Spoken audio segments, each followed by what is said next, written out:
We suffer more in our heads than we do in reality itself. And I want you to think about what I just said. In a nutshell, we are always overthinking, we're always thinking about what can go wrong. And at the end of it all, almost nothing actually does go wrong in reality. But in here, almost everything goes wrong. Now I want you to think of this example. Say now you are hyping yourself up to ask out this girl in your class. She's been your crush for ages and you finally want to make a move on her. So now it's the morning, getting ready to go for school, and it's like, yeah, today's the day.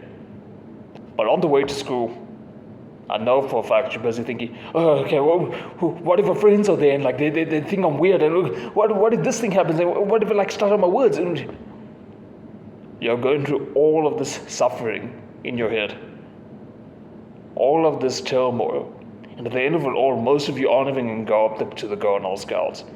For those of you who do go up to Girl Scouts, you're not going in as confidently as you otherwise would have. And at the end of the day, say all these concerns you do have in your head do happen. That's the worst case scenario, but say it does happen. So what? Like, really think about that. So what? Because, fair enough, this one thing went wrong. Let's stick to the girl example for just a little bit. This one thing went wrong. Another door opens. And it's simple things like that our minds and our brains just aren't smart enough to be able to see. Because here's the thing, you've probably seen all these memes online and all of that humans only use like 5 to 10% of their brains. So that means there's like 90% of our brains that it just plain isn't being used. But I want to take it a step further. How many times have you seen that you've learned something new in a given day? Almost every day we are learning at least one thing new. So all of this information that I've just given to you proves that our brains do not know everything. They're busy trying to predict the future, and that's fine.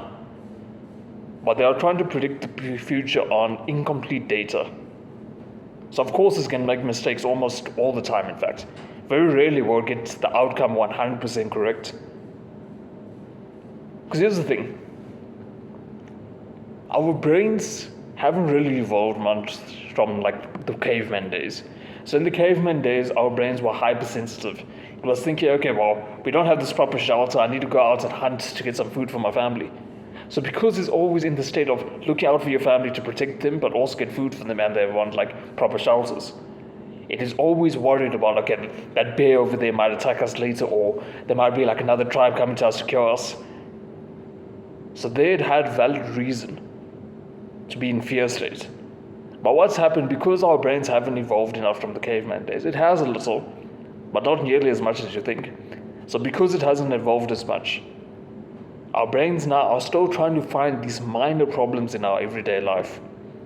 And because it's trying to find these minor problems, it's making them big problems, because there is no truly big problems for it to find as compared to our caveman days. And that's why you're getting worked up over all of these small things. Because think about it. Compared to a bear literally coming to kill you and your family versus a girl saying no to you,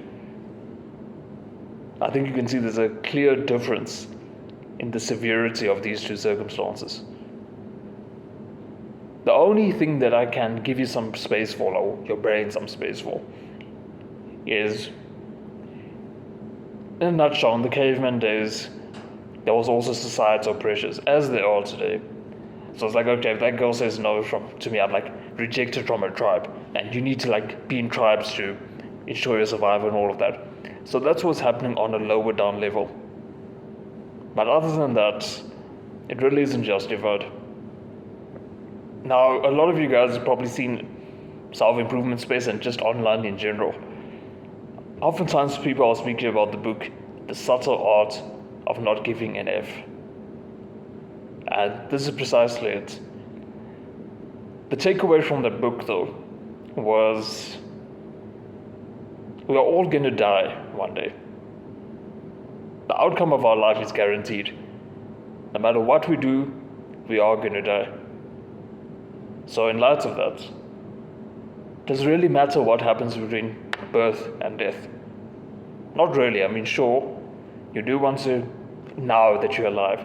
Live a life that is all nice and comfortable, and you keep pursuing better things, and you want to leave an impact on the world. You want to have nice relationships. You want to have good things happening for you. Of course you do.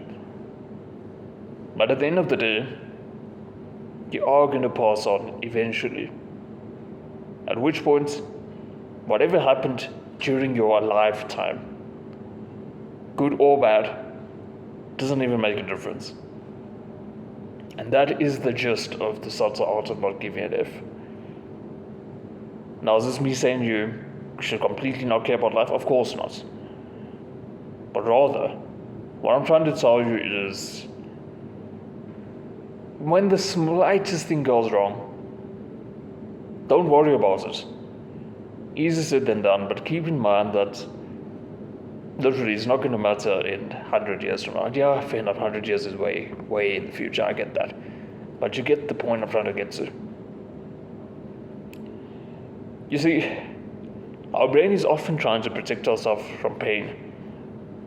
That is one of its biggest functions, pain, and keep it in survival, in the space where it can survive. But the thing is, you've seen all pain is temporary. You know that. If you've been working out, you've probably seen it for me at least, and to a lot of you guys, when you're doing the last few reps of the final set of bench press, that flipping hurts. It burns the whole time. But you've seen that pain is temporary. And use that as an analogy for life as a whole. The message I want to get across to you is, yes, you do need to care, but stop caring so much that it's actually stopping you from going out there and making any sort of progress. I hope you keep this message on your mind, bro. It really is going to help you out progressing in day-to-day life, be more carefree, but also just form better relationships, form better bonds. With that said, bro, messed it up very badly. I'll see you in the next one to become a better man.